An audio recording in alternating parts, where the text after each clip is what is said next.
Welcome to the Next Level Human podcast. As a human, you have a job to do.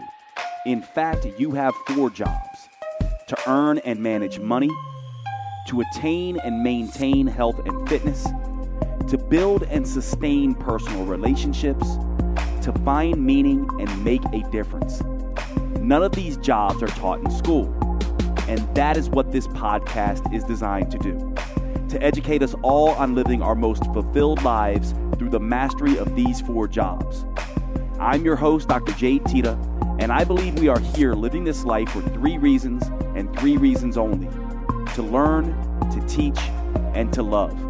In this podcast, I will be learning, teaching, and loving right along with you. I'm grateful to have your company. Here's to our next level.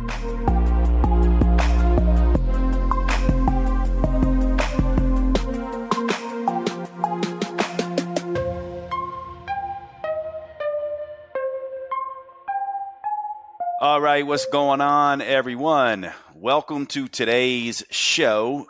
Today, we're getting back to my favorite topic, personal development, and we're going to do a podcast on pain and purpose. And so some of this will be a little bit of review for those of you who are veterans of the podcast.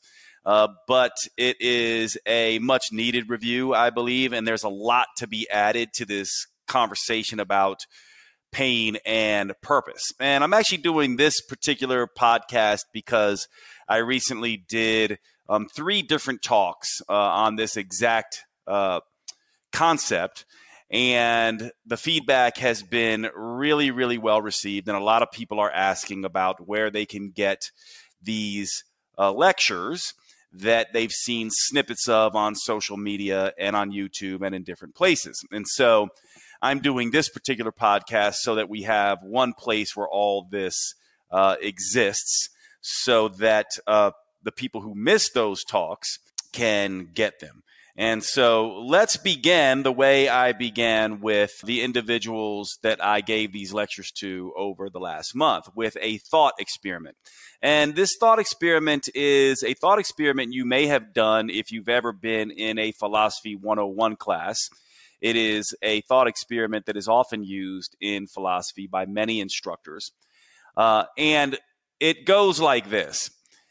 If you were to be asked, what are you going to do, or why are you here, in whatever context, and let's just use the concept of why you're listening to this podcast. Now, if I asked you why you're listening to this podcast, you would have what kind of reasons? They would be reasons like, well, I'm listening to this podcast because I want to learn, or I want to be entertained, or because, I'm doing something else and I want to, sort of be distracted rather than focus on my work, or whatever the reasons are. And then what I might do is I might ask you, well, why are you, for example, wanting to learn? And your answer might be back to me, well, because I want to get better in my field, or I want to have better personal development, or whatever it is. And if I asked you why again, you would probably say something along the lines of, because I want to teach my children something, or I want to be better at my job later on. And there would be reasons that you would be engaging with this, and you'd be answering this question from the concept, or from the perspective rather, of time. Usually you'd be thinking about, I'm doing this for some future moment. Now, if I asked you the following, imagine that when you leave this podcast, or this podcast ends, you're going to be dying. You're going to walk across the street, or a meteor is going to hit your house. I don't know. Something catastrophic is going to happen. And you have about 3 minutes, and then you're going to die. You're going to suffer, then you're going to die. Now, if I were a genie and I can come to you in those 3 minutes and ask you, I can give you one wish. I can't keep you from dying, and I can't keep you from suffering, but I can grant you one wish for your life. What would you say then? You would probably say what most people say, The answer is boiled down to sort of three different arenas. Some people might say, well, I want to have a beautiful experience. Maybe I want to be on a beautiful beach in Maui that I remember being on, or I want to be watching a beautiful sunset or something like that. I want to be in the woods and have a particular experience in life. Or maybe I want to be at a comedy show or something like that. Experiences. Another wish falls into the category of loved ones. I want to be with my loved ones. And usually that takes on the character of I want to have the conversations. I want to hear what has never been told. I want to say what has never been said. I want to have the most important conversations with my loved ones, the things that need to be said. And the final thing that happens is in the category of help. I want to help. I want to solve hunger. I want world peace. I want to cure a particular disease. I want to invent a particular thing that makes life better for others. And this thought experiment really drives home a big piece of self-development and the whole point of what we are doing on the planet. When it really gets down to it, the big questions are, who am I? Why am I here? What am I doing? And this thought experiment helps drive you to understand the most important questions. Because if I ask you who you are and why are you doing what you are doing, and you have time, you will almost always say, well, I'm doing this because of that in the future. However, if I only give you 3 minutes to live and give you a wish, you'll see really quickly that the most important things in life are to have experiences, to be around loved ones and talk to them and tell them things and learn things from them, and also to help. And this goes to what I often say, and you hear every single time you listen to this podcast, that really we humans are only here for 3 reasons. And this thought experiment immediately illuminates these 3 reasons. We are here to learn, to teach, and to love. Learning being synonymous with accumulating information, having experiences, gathering information, developing knowledge, and that comes through information plus experience. It's all about sort of wisdom, learning something. And then the next thing is teaching something. We want to learn and or teach. And this idea of I want a particular experience or I want to talk to my loved ones almost always comes from settling something. It's about learning and or teaching when we are with our loved ones. And then the final thing is about creating or loving, making a difference for the world.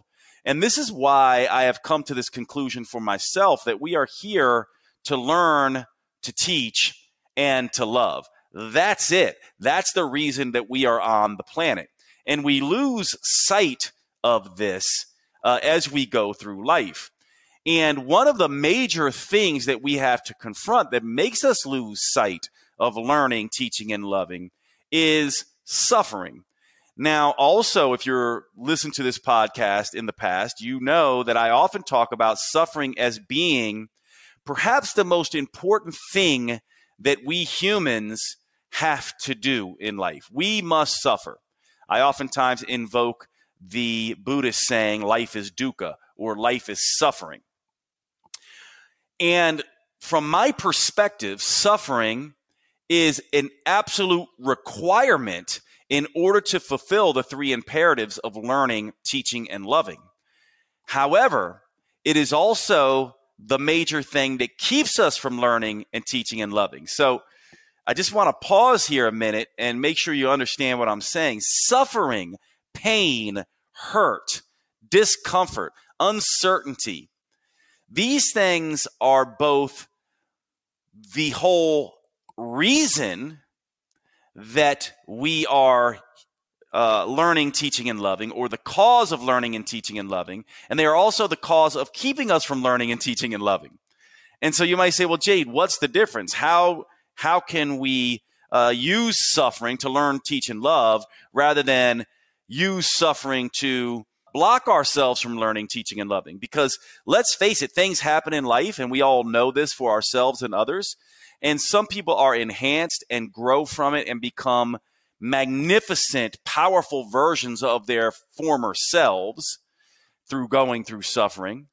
And others go through suffering and become degraded, destroyed, detrimental, ugly aspects of their former selves. So some people go through suffering and are enhanced, and other people go through suffering and are degraded. The people who go through suffering and are enhanced get to realize this mission of learn, teach, and love.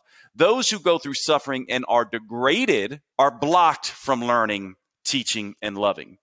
And as triggering as this is a choice. And this is the part that can be extremely triggering. And I get it. It certainly was triggering for me when I first heard this and first came to understand this.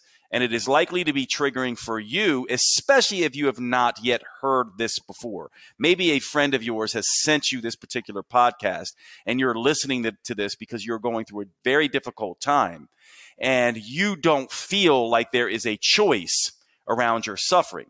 Well, this podcast is for you, and I want to hopefully show you how you can make the choice to use suffering to enhance you rather than use suffering to degrade you. Now, to start this conversation, I want to do a thought experiment that I've become a little bit famous for, that many of you have probably heard, but this is for those who haven't heard. And the idea here is that we need to handle emotional, psychological suffering in the same way that we handle physical suffering.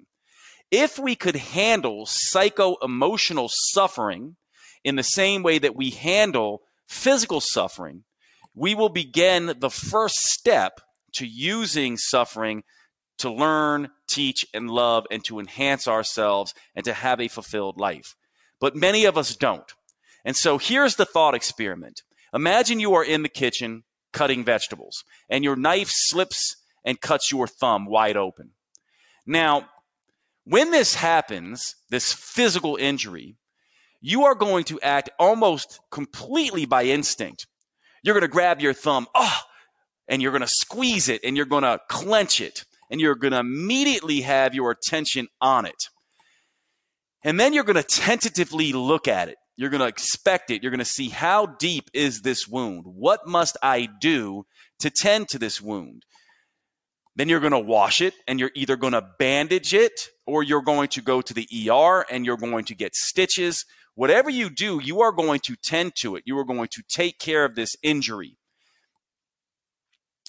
Now, the next time you are in the kitchen cutting vegetables as a result of having this physical injury in the past, you are going to learn. You're going to pay more attention. You're going to be more careful with your knife. Many of you will go on YouTube or watch a cooking demonstration or take cooking lessons so you can learn how to chop and the correct technique to actually chop vegetables so you avoid cutting your hand. Or maybe you'll buy some kind of protective chainmail glove or something like that to keep you from cutting your hand. But you will learn from that lesson. You will adjust your behavior and you will begin to learn from it. Perhaps you'll even, as a result of cutting your thumb, learn these new knife cutting techniques and teach someone else how to do the cutting technique so that they don't cut their hands. And so you see how it's very easy when we have physical injuries and we tend to them. We can easily learn, teach, and even perhaps maybe as a result of this wound, you actually create your own cooking show and your own education books on learning how to cut vegetables better. So you learn, teach, and love. Love being synonymous with create something for the world out of this physical injury. You can see very clearly how this might happen. But at the very least, you learn from it, right? Now, this is not what we do when we deal with psychological wounds. So now take that same metaphor and imagine this is your psychological thumb. And you are betrayed, or you lose a job, or someone hurts you, or you've had some kind of big T trauma in your life, sexual abuse, emotional abuse, psychological abuse, any kind of suffering or trauma, bankruptcy. So your emotional thumb has been cut. Now, what do we do with this? Almost always what we're going to do is when we cut our thumb emotionally, psycho-emotionally, we react in one of three ways. One way we might react is to jump up, run outside, find someone, anyone, oftentimes people that we know or who are around us, and we stick our thumb in their face and scream, ow, ow, ow, ow, screaming and yelling and whimpering and whining and blaming and complaining, sticking our thumb in their face as if they are responsible, as if they are the ones who are supposed to grab the thumb, cover the thumb, inspect the thumb, clean the thumb, bandage the thumb, put, stitches on the thumb. This is what we often will do. We will blame and complain, shoving our thumb into someone else's face, screaming and yelling, doing this to as many people as we possibly can, wanting them to bow to our wounds. Now, the other thing we might do is we might instead just stare at our thumb, learned helplessness, just look at it. Cry, watch it bleed all over the place, not cover it, not bandage it, not clean it, just sit there and cry and whimper and whine and let the thumb bleed all over the place while not tending to it. And the third thing we might do is go, oh, never mind, I didn't cut my thumb. And we stick our thumb behind our back. We stick our hand behind our back. We pretend we didn't cut the thumb at all. In fact, we make a decision that, you know what? I don't need that thumb. I don't need that hand. As a matter of fact, I can get by in life with one arm, and I'm just going to pretend like this never happened. Meanwhile, we are bleeding out all over the place behind our back. This is the way most of us deal with psycho-emotional suffering. We try to outsource it, blame and complain. We whimper and whine, or we distract and deny. And what happens when we do that? Now imagine us doing that with an actual really serious injury, that when we cut ourselves, what will happen to that injury if we blame and complain, whimper and whine, distract and deny, and never tend to it, never cover it, never bandage it, and never clean it? It's going to fester, right? It's going to get infected. It's going to cause issues. It may even kill us, giving us sepsis, causing us to die as a result of this wound. Now imagine this festering psycho-emotional, mental, emotional wound that you are blaming and complaining, whimpering and whining, distracting and denying, and what it's doing to your insides. Do you honestly believe that this is serving you? And in the most insidious way, when we handle psycho-emotional pain this way, we block ourselves from fulfillment. We block ourselves from peace. We create greater suffering as a result of not dealing with our suffering in the correct way. Essentially, what we do is we tell a story about our pain. And these stories become our identity. And once these stories become our identity, we as humans do not like anything that disrupts our identity. And we will defend that identity even if it's not serving us. So our stories about our suffering often become our identity. And this identity often keeps us from growing, learning, teaching, and loving.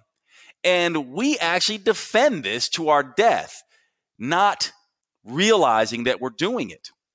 There's an old saying from a philosopher, and I don't remember where I got this term from or where to give recognition for who coined this phrase.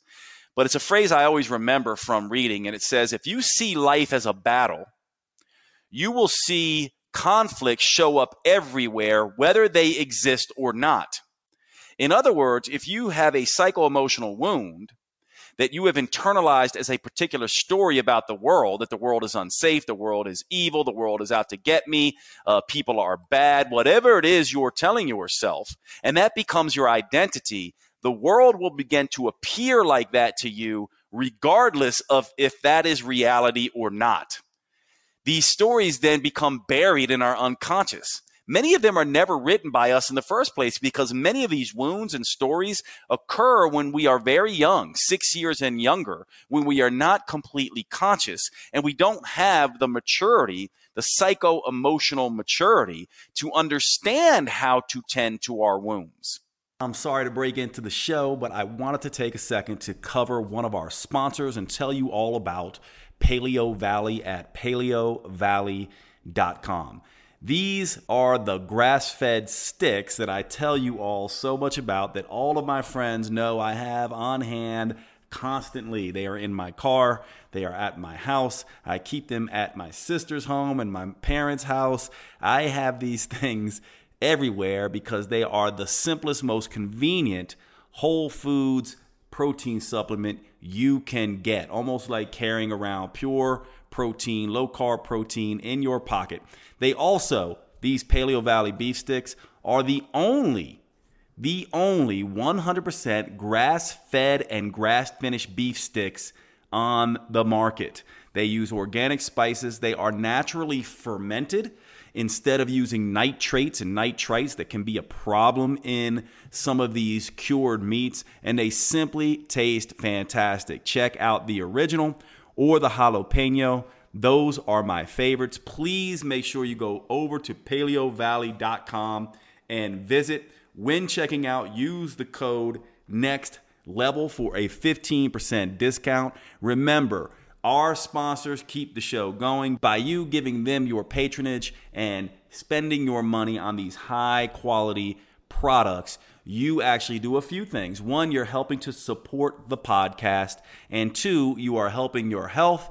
And three, you are making sure that good quality companies like Paleo Valley can be out there doing their business, changing the world, making the earth better. One of the things you may not know about this is that grass-fed organic and grass-finished beef is doing something that is so utterly important for our environment, actually helping to repopulate the topsoil. A lot of people don't know this, but our topsoil is being extremely depleted, and raising animals, especially cattle, the correct way helps to get that topsoil back. This is one of the reasons why I love Paleo Valley. Not to mention it tastes fantastic, but they're one of these companies, like my other sponsors, Cured Nutrition and Organifi, that are doing the right things by the environment. I really appreciate everything they do, and I hope you will check them out. Thanks so much. paleovalley.com. Use the code NEXTLEVEL. And now back to the show.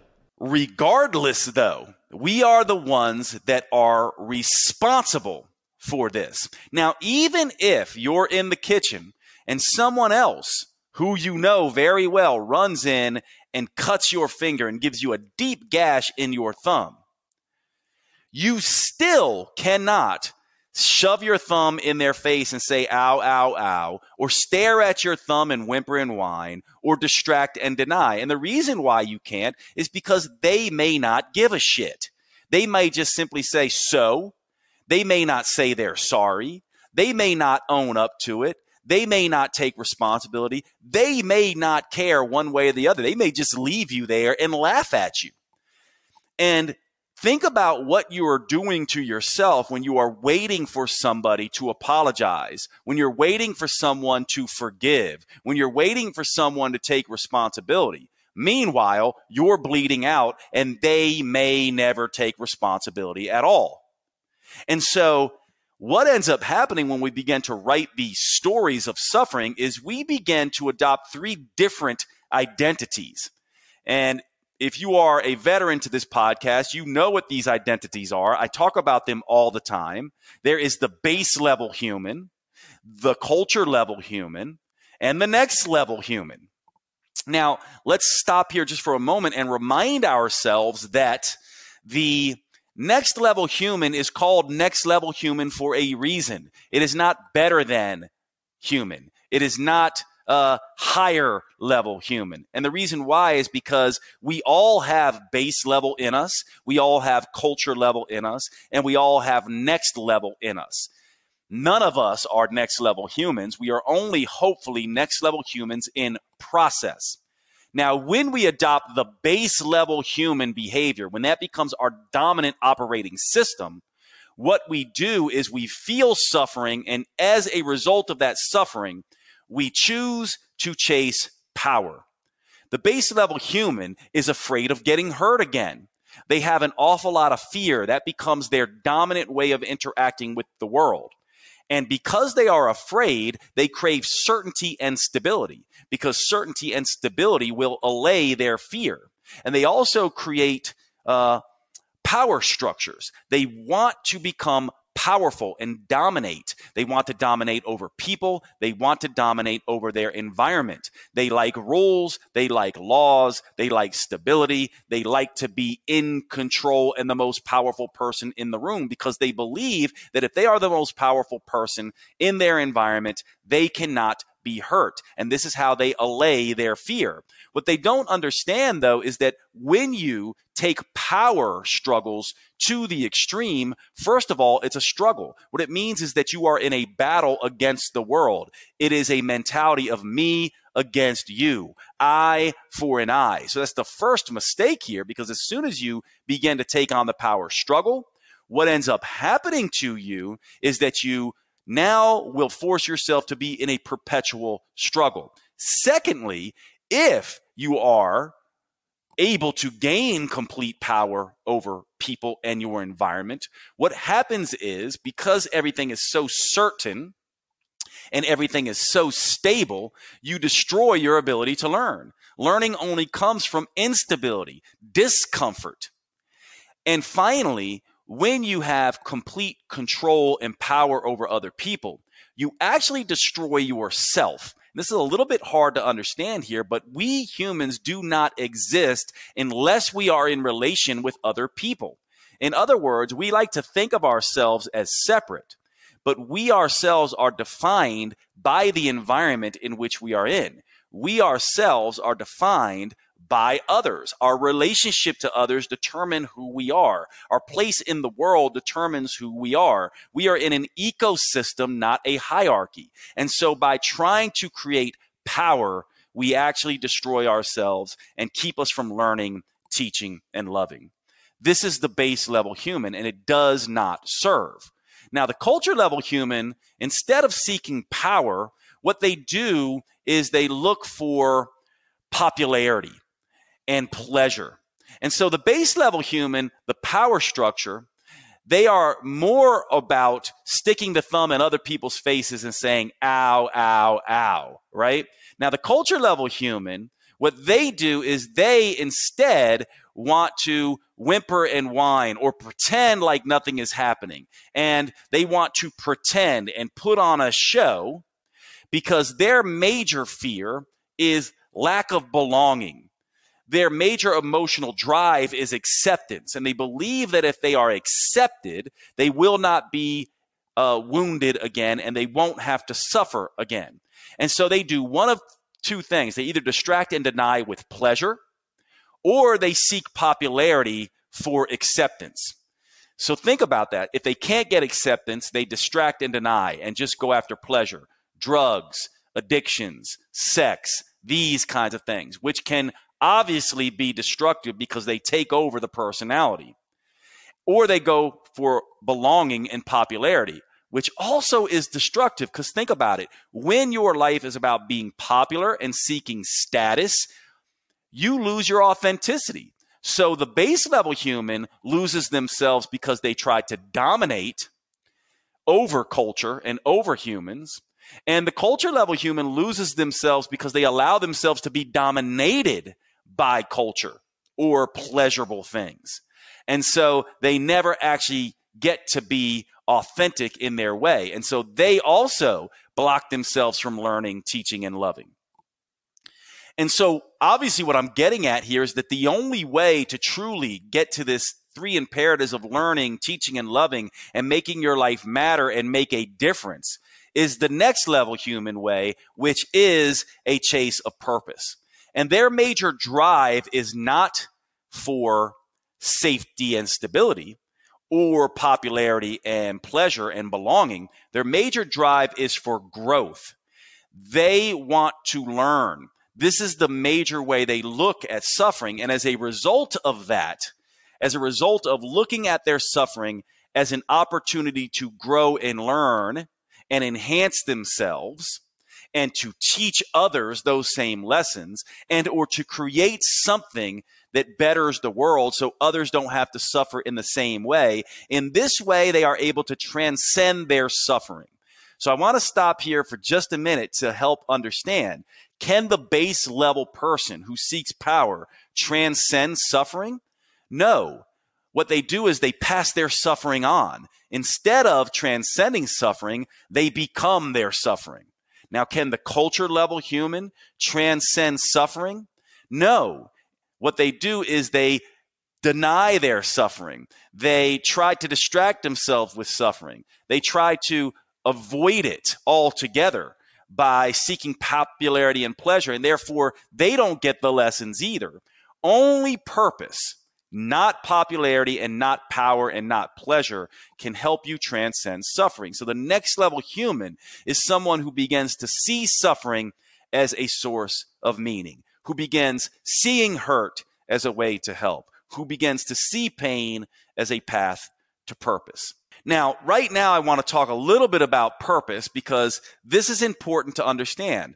And I've mentioned this before in many lectures and many times on this podcast.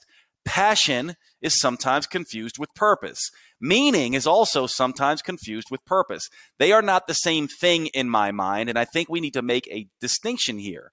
Passions and meaning and purpose are three different things. Now, you can look at this as an evolutionary process. Certainly, when you fall in love with something and find joy from it, which would be a passion, a hobby, an interest, things you enjoy, things you love, that you have found that bring on the emotion of excitement, things like a new game, a new lover, a new interest. You know, it's sort of the way the world entertains you. When you have found these things, they can begin the process to purpose, but they're not. And they don't stick around oftentimes. They can be fleeting, fickle, and changeable, but they do start the process. And when a passion becomes a little bit deeper, when there's a person, an experience, places, or things that you begin to really love and become so passionate over that they begin to derive some sense of meaning in your life, this is when passion becomes meaning. When you want to keep them around, when these things are things you revisit again and again, and they become part of your identity structure, they become meaning. Now, meaning can be people, experiences, places, your work, things.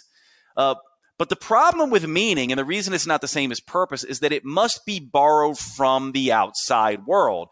Passions are found.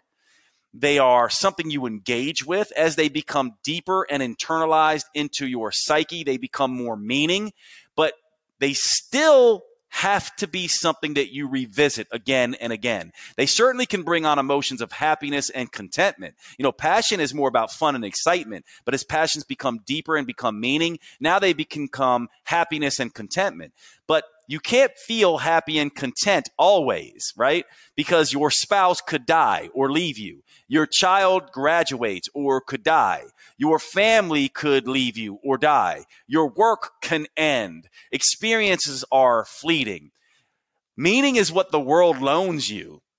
Meaning is the idea of getting something from the world that makes you feel good in the moment while you have it, but once it's gone, you no longer have meaning. Now, purpose is much different. Purpose is really about your signature strengths, your unique voice. It is something that you choose. It's something you create. It's something that is owned by you that you decide you will give back to the world. And as opposed to fun and excitement that passion gives you, or happiness and contentment that meaning gives you, purpose really delivers the emotion of fulfillment and joy, which is very different than happiness and contentment. Think about it. If your loved one dies and you're grieving, you cannot feel happy and content in those moments. However, you can still feel fulfillment and joy for life, because fulfillment and joy is about something that you have achieved, you've set out to do, something deeply internally within you, where you can feel sad and be grieving, but still be in gratitude and have a sense of fulfillment that you did something in the world that matters. Can you see the difference?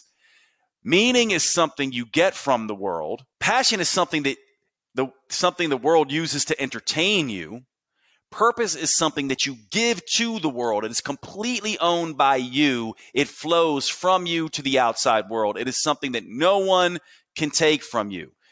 If your friends, family, spouse, lover, kids, work, everything was gone and it was just you on the planet and no one you knew or loved, you could still have purpose, but you could not have meaning and passion. And this is why purpose is so important, because purpose is the thing that will allow you on your deathbed, when you have that 3 minutes left to live, for you to understand who you are in the world and come from a place of gratitude at that moment and say, the world is better for me having been here. Base level humans really are all about fear, stability, certainty, and power struggles. Culture level humans are really all about belonging and acceptance and popularity and pleasure.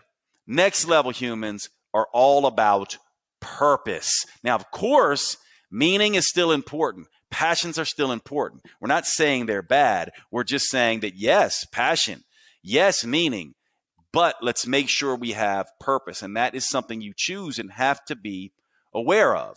So how do we do this? How do we use our pain to realize purpose?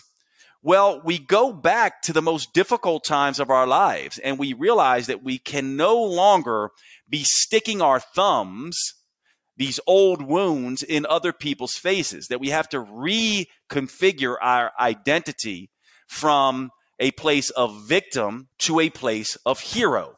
We have to essentially take ourselves on a hero's journey.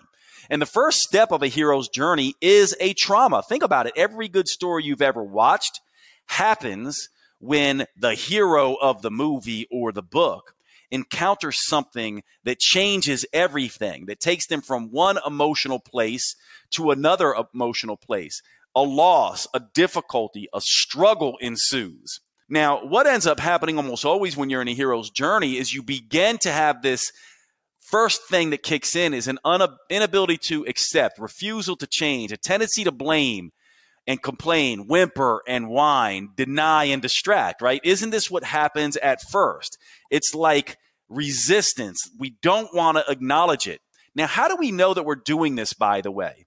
We know that we're doing this when we encounter repeated emotions, familiar patterns, recurrent obstacles. And the victim mindset essentially says that these repeated emotions, familiar patterns, and recurrent obstacles are someone else's fault.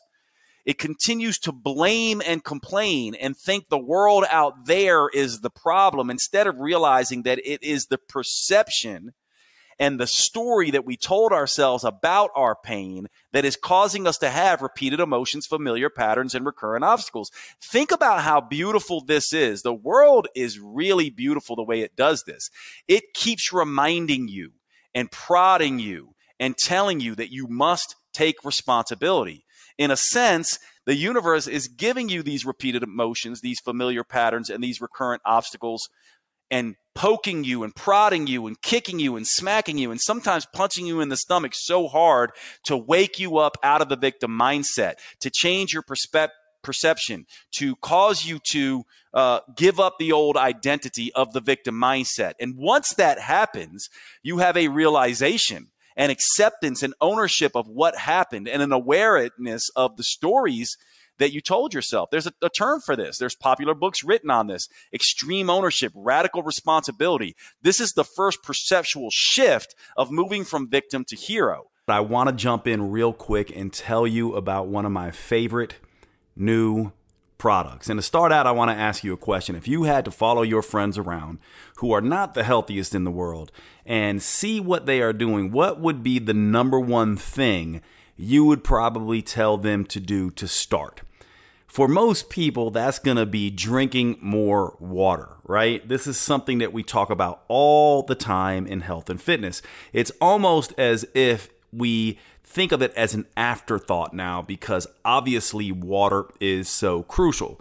However, we oftentimes get this wrong. For example, did you know that when it comes to hydration, just drinking water can make things worse? Most people don't know this. Why?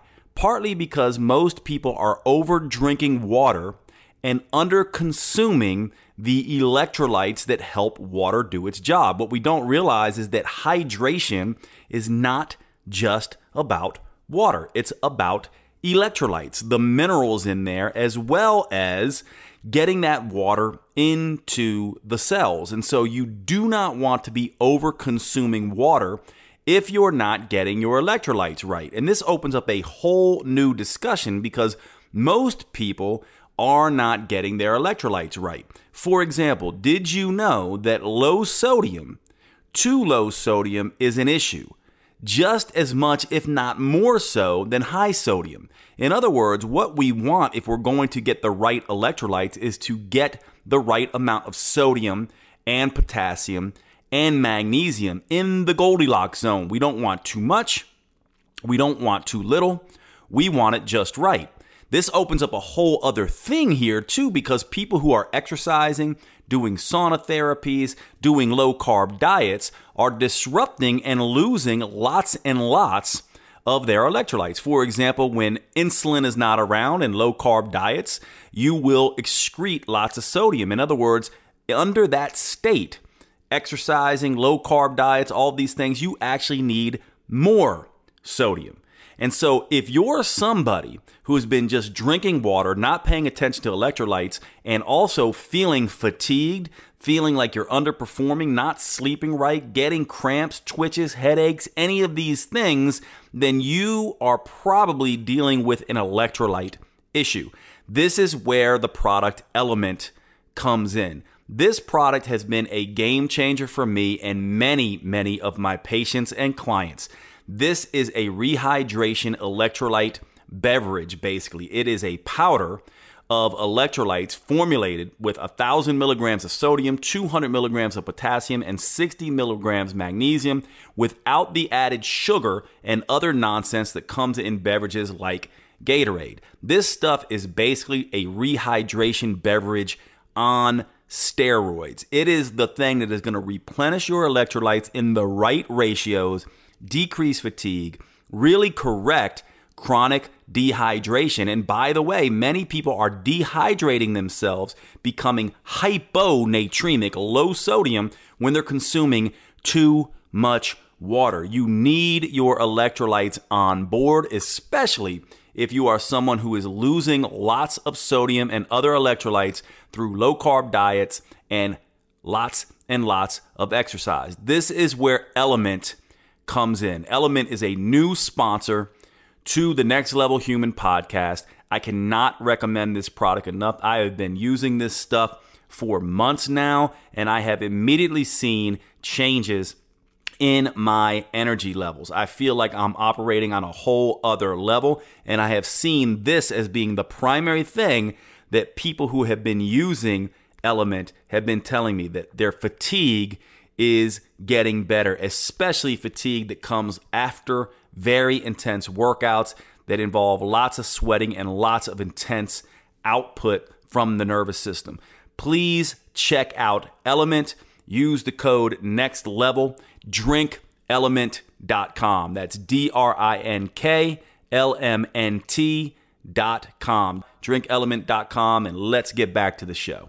It is a search for a new direction. It is the beginning of the growth mindset. And out of that, you begin to take ownership and you begin to choose that I am going to make this mean something. I'm going to do something with this. But once you have that recognition, you oftentimes realize that you don't have all of the knowledge, all of the experience to grow and learn in the way that you need to. And so you decide to learn more and have more experiences. And this is where you start to gather wisdom.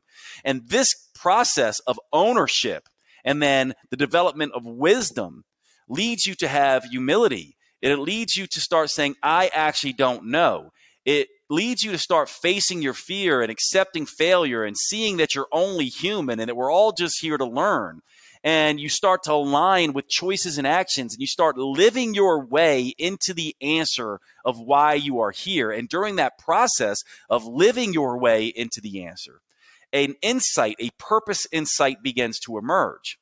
And at this point, you begin to understand, have an inkling of why you are on the planet. And this is where you start to engage with life in a new way. You start to attack life. You start saying, I am going to make something of this. And you start feeling like life actually has some purpose. It's pushing me. It's prodding me. It wants me to do something here. And you start to engage. And by the way, this doesn't take your pain and your suffering away. In fact, the pain and the suffering stays. Why?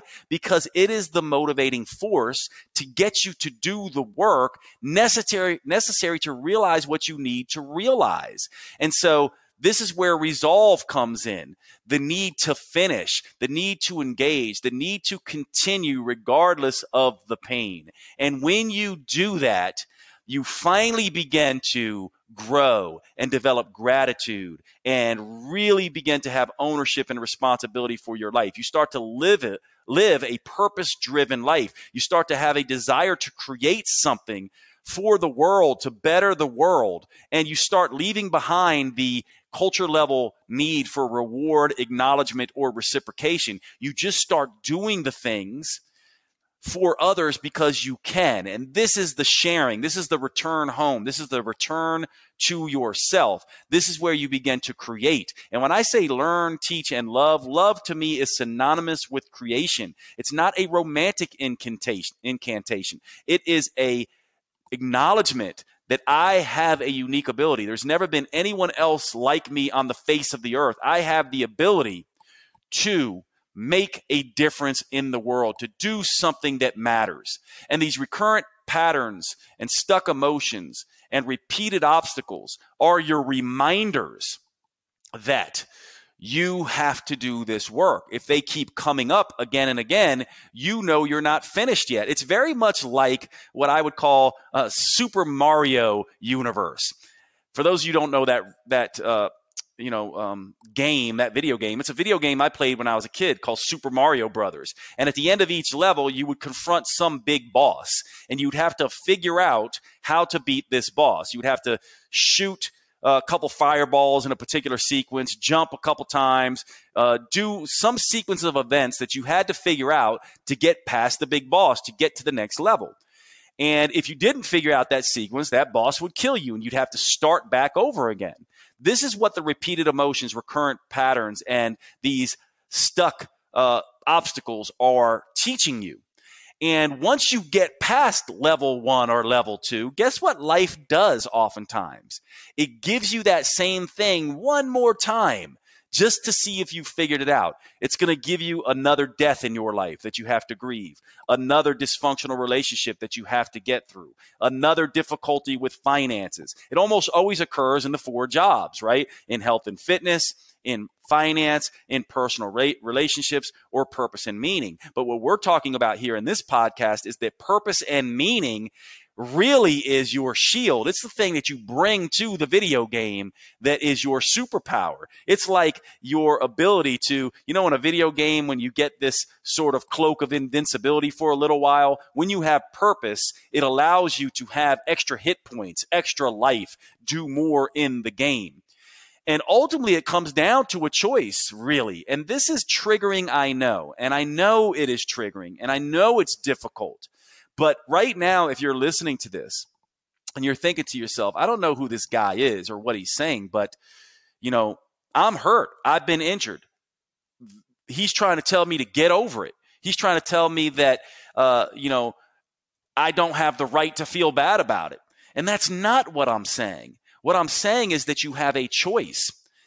Victims are people who have been injured. We should, as good people, come to their aid. We should allow them to blame and complain perhaps for a time. We can understand that. We understand, we have empathy and compassion for people who distract and deny and whimper and whine and blame and complain. But we can only have that compassion and that empathy for a little bit of time, because if we love them, and more importantly, if we love ourselves, we have to realize that while everybody deserves to be, should be a victim for a time after being wounded. This is the whole point. What do you think happens when you cut yourself and you cover the wound and you tend to it? This is the victim state. You did cut yourself. You did get hurt. Maybe someone else did cut you. And there is a time to sit there and to pay attention and to allow other people to help you and to say, hey, look, I'm hurt. I need help. But at some point, we have to make a choice to move on from that. Everyone has the need and everyone has the right to be a victim for a time. But no one should live in victim. Emotions are meant to be felt, not lived. When you choose to live in victim day after day, month after month, year after year, you are creating an identity of a story of woe, and you are created a degraded spirit. And yes, at some point, it is your fault because it can't be anyone else's. And I know that's triggering, and I know it's difficult to come to that understanding for yourself. But if you do, once you make the choice to realize I can become something else, I can become a hero, I can use my wounds and my pain to grow and enhance my spirit, and more importantly, to learn, teach, and create for other people. If you want to know the first step to leaving the victim mindset and becoming the hero, find someone else who suffered your same pain and seek to allay their pain without any need for acknowledgement, reciprocation, or reward. That's the shortcut. That's the point of suffering in the first place. You are not helping yourself, nor can you help the world when you continue to blame, complain, whimper and whine, distract and deny. Pain is absolutely your path to purpose, but only if you leave the victim mentality behind. And here's what to understand. You are a unique spiritual fingerprint. You are a purpose potential. Why? Because there has never been anyone like you in the history of humanity, nor will there ever be. You are unique. And as a result of that recognition of your uniqueness, you have a responsibility to do something unique for the world. You at least have the potential to, if you don't want to take on this responsibility. But that is where your fulfillment lies. When you do take on the responsibility, your purpose lies in that. Now, one of the things to understand about purpose is that it's made up of a unique conglomeration of things. The people who've helped and hurt you. Your personality, which is all about your perspective, your perceptions, your genetics, your stories that you've been telling yourselves, your superpowers, talents, the things you're good at, your passions, the things you're interested in, the things that get you excited to wake up and attack the world, and most importantly, what we've been talking about, your pain. Because in the end, you have to ask yourself, if you're on your deathbed and you have 3 minutes left to live, why are you here? You are here to do something of value for the world. Purpose is simply the humble recognition, which takes a lot of courage, that you are unique, that you have something positive to contribute to the world, and that you choose to do it without the need for acknowledgement, reciprocation, or reward. This is why you are here. You are here to learn, to teach, and to love, and only the next level human path can get you there. Only the acknowledgement that suffering is part of this process. You are never not going to suffer. And suffering is the very point. It is the thing that allows you to learn the lessons, to teach the lessons, to create the things, to make the world a better place in the way that only you can. Now, to end this podcast, I'm going to give you 2 exercises to begin this process. The first exercise is called a story edit. It's very simple, and it begins to rewrite the dynamics of your victim story. What you do is you pick your wound, any wound, and you write about it. Write exactly what happened, include everything, and right up until the present day. This happened as a result of this, that, and this. Write it like you are a director, a producer in a movie. You're the director, the producer, and the actor. Write everything that has happened up until this point in detail. And then from that point on, write the future. As a result of that trauma, that tribulation, that trial, that wound, that suffering, that hurt, that pain, what will you now do that will better the world? Write your story. This is the story edit. Give it plot, give it purpose, finish the story. So now you have two stories, the before wound story and the after your wound story. And the after wound story gives you the direction to know, here is what I'm going to do with this. Now, that can be very difficult without the second activity that you need to do, which is to write an honor code. Because as you begin to walk out into the world and live this new story, guess what's going to happen? You are going to encounter the same shitty people. You're going to encounter more suffering, more pain, more hurt. You're going to encounter financial difficulties. You're going to encounter a world that is difficult. And you're going to need to have an honor code. You're going to need to have a motivational force behind you that you can tap into that says, this is why it's worth it. This is why I will continue. This is why I won't give up. This is why the world needs me. Your honor code does that. Now, there are several steps to coming up with your honor code. Step one, what I want you to do is think of the people you admire and respect most in the world. Now, these can be living people, they can be deceased people, they can be family members, they can be historical figures, fictional people, or real people. Some of mine are Gandhi, Muhammad Ali, Nelson Mandela, Frederick Douglass, Henry David Thoreau, Harry Potter. These are some of Bruce Lee, Martin Luther King. Then I'm going to write down 10 to 20 words that embody them. I'm going to spend some time in my journal thinking about why these particular people. So for me, there's courage. There's people who did the right thing and the hard thing. There's people who gave their lives for what they believed in. They were not culture level individuals. Oftentimes they were warriors who fought and said what they believed and stood up for something important and made unique contributions to the world. In my mind, they were this mix of warrior, hero, and teacher. And so I relate to them and I can come up with the words for these things. And then my step two is to imagine myself dead and imagine myself sitting in the back of the room as a spirit at my eulogy and watching and listening as friends and family and acquaintances and peers come up and speak about me. And then I write down the 10 to 20 words that I most would want them to say about me. Things like gratitude. He was always there for me. He taught me important lessons. He was selfless. He wasn't self-centered. He was generous. He was the most honest person I knew, right? He stood for something.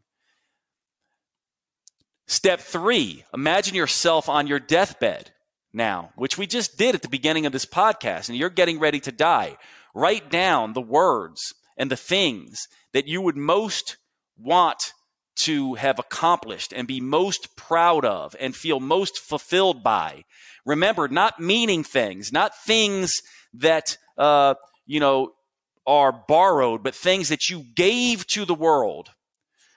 And finally, the most important aspect of an honor code that everyone forgets to do, and this is your boundaries, because you're going to confront a world that is not happy about you changing your identity and is not going to just greet you with open arms and say, oh, you're great. Because oftentimes the world is a place that doesn't care and is indifferent to what you are trying to do. And you need to create boundaries. Think about the things you will not tolerate in your life. Think about the things you wished you had stood up to. Think about the things your heroes fought for. These are going to be the things that are your boundaries, and write these things down, these lines in the sand.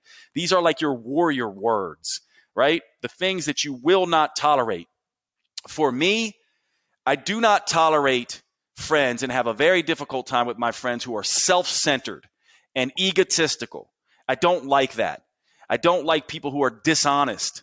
And oftentimes they may be friends that cease to be my friends if I discover they're dishonest and egotistical and self-centered. I don't deal with that. I don't deal with people who see me a way I am not or no longer wish to be. I deal with people who are popularity purpose, not popularity people, not culture level people. I want people in my life who are purpose oriented, who are doing something in the world for the world, and are not the types that are saying, look at me and look what I've done. These are the people that I want around. These are my lines in the sand. I will not tolerate dishonesty. I don't deal with people who lie. I don't deal with egotistical people. You need to decide what your boundaries are. And then you need to write all of this stuff down. And you can do it several ways. You can write it in narrative format in several different 4 to 5 paragraphs. You want to make this relatively short, or perhaps a way that most people like, your 10 commandments. The 10 commandments that you will live by, that make you different and unique and will inspire you. Now, I'll read mine to end the podcast now, and then we will end here. So my honor code has changed. This is an old one, but this is the one that came out of me doing this the very first time. I am a warrior. I hold it down for my friends. I keep my word to myself, and I carry any pain without blame, complaint, or self-pity. I know I can generate happiness for myself in an instant through a warm gesture, a generous act, or a forced but real laugh or smile. I am honest but never cruel. You can trust what I say. I will communicate clearly exactly how I feel. You'll never have to guess. Kindness is my religion. Honesty will be my practice. Generosity is my action in the world. But I do have limits and strong boundaries. I will not associate with rude, mean, greedy, or selfish people. I don't deal with bias and self-righteousness, gossip, extremism, dogma. The desire for fame is a sickness I have little tolerance for. True beauty does not require attention. I avoid the emotionally selfish. I give freely and never keep score. I call out racism if I see it. I do not tolerate lies by omission or otherwise, and will walk away and never look back if a friend insists on lying to me. I'm grateful for my struggles. I'm hopeful about my future, and I'm willing to sacrifice everything for those I love and the things I stand for and want to create. You owe me nothing. True love does not ask for reciprocation. And beneath that, I wrote, I am healer, I am teacher, I am philosopher. Now, one thing that I'll share here with you as we end, there's one aspect of this honor code that I've changed since I wrote it. And that's the statement, the desire for fame is a sickness I have little tolerance for. Because as a teacher, a healer, and philosopher, I realize that if I want to do the best good in my world, that belief about fame is a belief that hinders me from doing my job. And so I've changed that. I've also written down 10